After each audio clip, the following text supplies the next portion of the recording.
Bueno, Ramiro Marra está conectado, es economista, y vamos también a preguntarle a él qué es lo que piensa de cómo se está manejando. Si puede llegar realmente el ministro de Economía a una inflación del 3% en abril. ¿Cómo le va, Ramiro? Gracias por atendernos. No, gracias Mariana por la invitación. A usted le preocupa siempre la inflación, ¿no? Y siempre está pensando que, y lo he escuchado decir que tiene que haber un shock, que nada de gradualismo. ¿Está pasando eso o es todo gradualismo lo que está haciendo Sergio Massa hoy? Bueno, creo que al comienzo, cuando me planteabas, digamos, este objetivo que tienen de llevar la inflación a 3 puntos, es considerando un gradualismo que nos afectaría mucho más en el futuro, porque nosotros tenemos una inflación postergada, que es lo mismo que se estaba planteando en este momento con la carne. Como la carne aumentó, ahora recompensa. Puede haber situaciones particulares con cada producto o servicio que después termina compensando, porque el problema no son los productos y los servicios, sino es con la moneda. Y en la postergación de lo que está haciendo esta planificación de parte del Ministerio de Economía, está todo el tema de la bola de nieve de los LELIQs, que es inflación futura. Entonces, si nos dicen que vamos a tener inflación en julio del 3%, porque van a tratar de controlar lo máximo posible los precios, significa que más adelante vamos a tener una inflación del 10%. Claro. O sea, la inflación en realidad no va a estar siendo bien manejada. Digamos, usted cree más en un shock, ¿no? En un trabajo de shock. ¿Cómo sería ese trabajo de shock para bajar la inflación? Bueno, en primer lugar, lo que tiene que hacer es un conjunto de reformas que vengan por parte del lado fiscal, bajando el gasto público, que eso lo que haría sería emitir menos dinero y después empezar a trabajar en un sistema monetario más sólido, que no tenga la necesidad constantemente de generar inflación para compensar las malas administraciones por parte de los gobiernos. Julieta. Eso en algún momento se va a dar. Ramiro, ¿qué te preocupa, digamos, de acá a fin de año? Porque obviamente, bueno, hay que ver qué pasa con las elecciones, pero podría producirse un recambio de gobierno. Digo, de acá a fin de año, ¿qué variable económica te está, digamos, llamando más la atención y te causa más preocupación? Bueno, creo que la variable económica que seguimos de manera constante todos los días es el dólar. La que sufrimos son los precios, la inflación, pero la que seguimos para ver cómo está eso es el dólar. O sea, el dólar es una variable financiera que nos dice cuánto vale nuestra moneda de manera constante. O sea, hay que seguir esa variable para ver qué es lo que puede pasar. Pero ¿qué pasa? No estamos hablando de un solo tipo de dólar. Hay muchos dólares en la Argentina. Tenemos el dólar oficial, tenemos los dólares financieros, tenemos el dólar blue. Entonces también hay que ver esa brecha cambiaria de cómo se sigue el comportamiento en los próximos meses. ¿Por qué? Porque tenemos un factor determinante que va a ser cómo se comporte la economía cuando no entren los dólares que estamos acostumbrados por la soja porque hubo una sequía.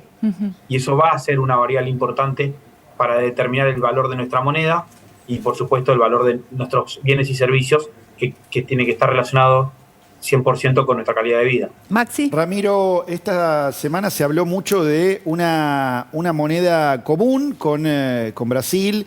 En parte tiene que ver con el faltante de dólares, ¿no? Para el comercio. ¿Puede ser la moneda justamente una solución? ¿Y cómo crees, la segunda, que impactará esta subida del dólar que hemos tenido fuerte en el mes de enero por arriba del 10%, luego en precios? Bueno, en primer lugar, lo que tiene que ver con la moneda única me parece hasta una tontería. Yo cuando me fui de vacaciones a Brasil llevé dólares, no llevé reales, porque no tengo reales. Y los argentinos tenemos dólares, no tenemos reales.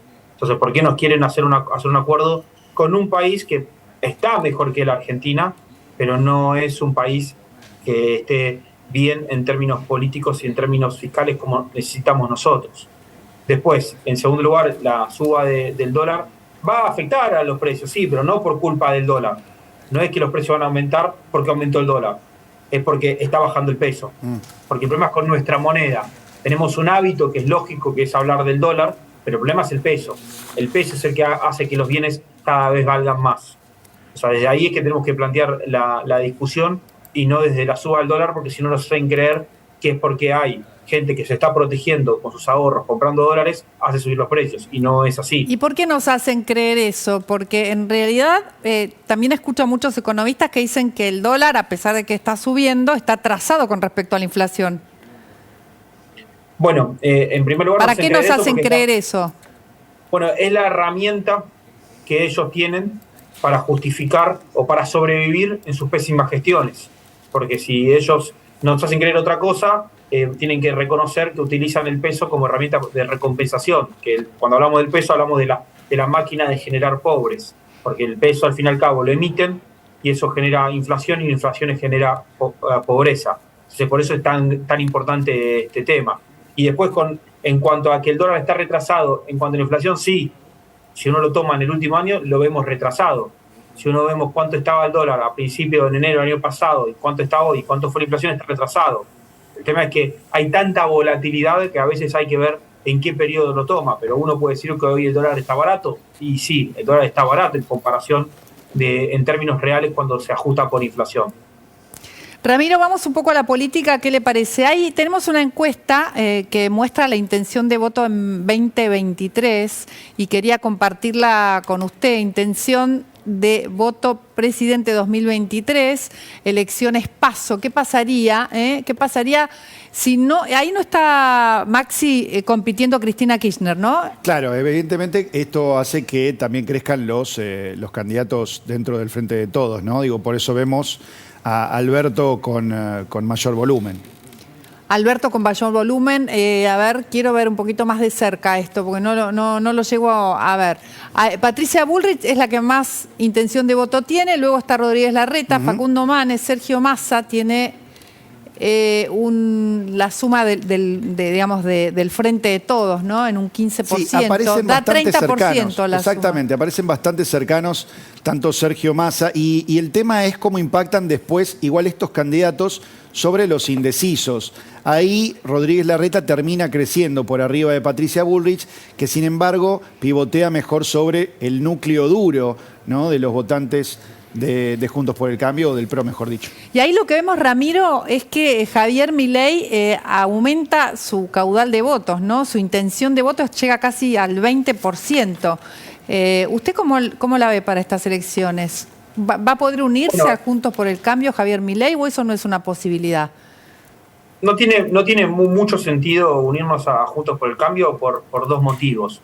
Primero, porque somos un espacio que plantea ideas claras, que sabemos hacia dónde vamos. Juntos por el Cambio es un rejunte de gente que lo único que está tratando de conseguir son votos. Y en segundo lugar, no tiene ningún sentido porque nosotros vamos a salir segundos y vamos a estar en el balotaje. No tiene sentido que nos unamos contra los que vamos a competir en un balotaje.